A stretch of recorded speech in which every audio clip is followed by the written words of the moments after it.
Yes guys, welcome back to a brand new video. We're back in the gym and we want to talk to you today about what we think is the most overlooked area on you gaining speed. Now, I think of people gaining speed in the golf swing of just standing there, trying to swing it faster, going lifting loads of weight.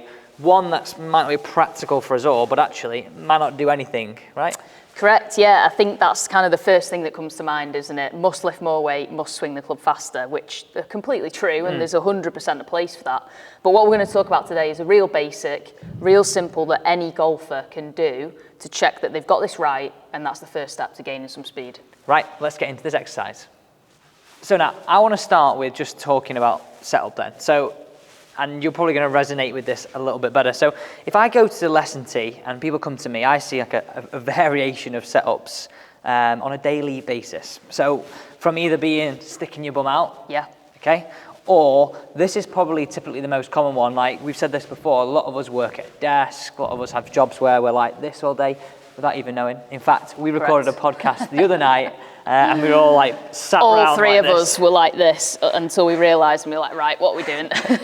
Exactly. So this is sort of the one that I most commonly see. Now, yeah, if I lose my golf club and I try and rotate athletically with speed, like I physically feel I can't. Yeah, exactly. And because you've restricted yourself because of the position that you put yourself in, you know, you've gone from this sort of kneesy, compressed position where there's limited rotation available. And it's a common one we see with a lot of players. And I think just a misinterpretation of people in order how to set up. Sometimes this is how they are naturally, so then when we give them a club, they do the same thing.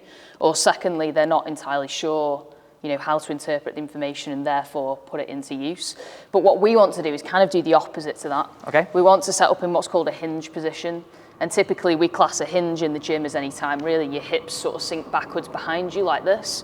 So if we think about golf posture, what we're ideally looking for is if we're setting up to the ball like this, is that I'm sort of sinking my hips back slowly here where I load my hamstrings and my glutes, my core is. So you're quite aware of feeling those things? Yeah, I think particularly when you start, definitely. When you do this repeatedly over time, you'll not notice it. It's like driving a car, one of those things you don't think about. But initially when you're learning these movements, I think it's really key to think, right, what can I feel going on here? And then sort of take that into the shot a little bit, because over time you'll not think about it.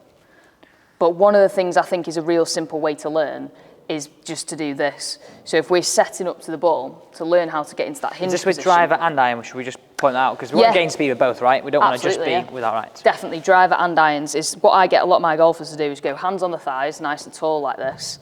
And all you're doing is sliding the thighs down the leg and not leaving thighs down the leg. Hands down the thighs, I should say. That would be really impressive.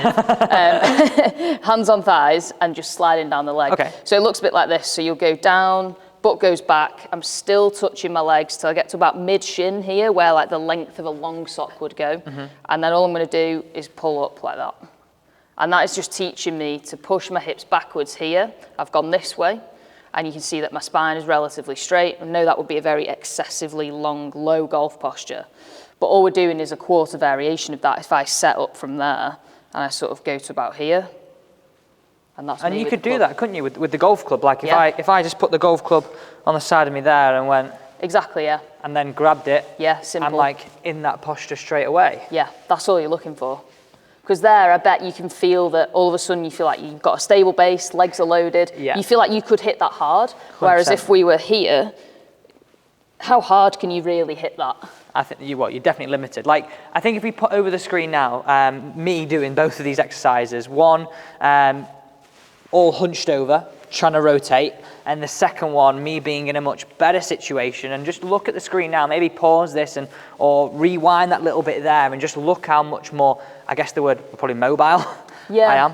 Exactly. And then if I'm more mobile, I'm generally going to create some more speed. So now, is there anything else that you'd recommend? So obviously that's a really simple thing. Anybody can do at any age. You have bad knees, bad back, we can do stuff like that. Exactly. I think the second one you can do is probably try it with the club.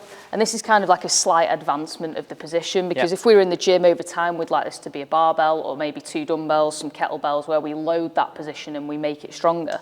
But just doing the same thing, you can kind of pop the club on your leg, nice and tall, and you're just going to slide the club down. So get to that mid-shin position where you've pushed the hips as far back as you can. And that's what we'd class as like the exercise part of this. and then you're going to pull yourself upwards here. And then to find posture, it's just mid-thigh. And then you're good to go. I like that as something people can do with their irons. You can do it on the golf course, in fact, of just a great checkpoint of, boom, I'm in, grip the golf club, you can forget about it. Yeah, exactly. And I think if you've got a shorter club, you can probably afford to be slightly further down, depending on how long your legs are as well. We've got to bear that in mind. Not very far on mine. Yeah. Driver maybe more up to here. Yeah. But all we're looking for is to teach you to be able to hinge, so that we don't set up coming into the ball going something like this, you know? And that's an exaggeration, but we do see a lot of setups like that. No, I think it's mad. Like, this is, like we said at the start, the title is the most overlooked thing about gaining speed. You will have always gone and looked at videos and big rotation, big this, but if you get this wrong, you have no chance at all with gaining some speed. So guys, thanks so much for watching. Don't forget though, this is really important. This is just scratching the surface on this. We've said this before, but go and check out Off Scratch. You can go and try out our plan for a free for 1 week only. Absolutely, every plan, 1 week trial, and let us know what your feedback is. You know, if you weren't keen on it, let us know why, and if you are keen on it, also let us know why. Love to hear back from you. Thanks for watching.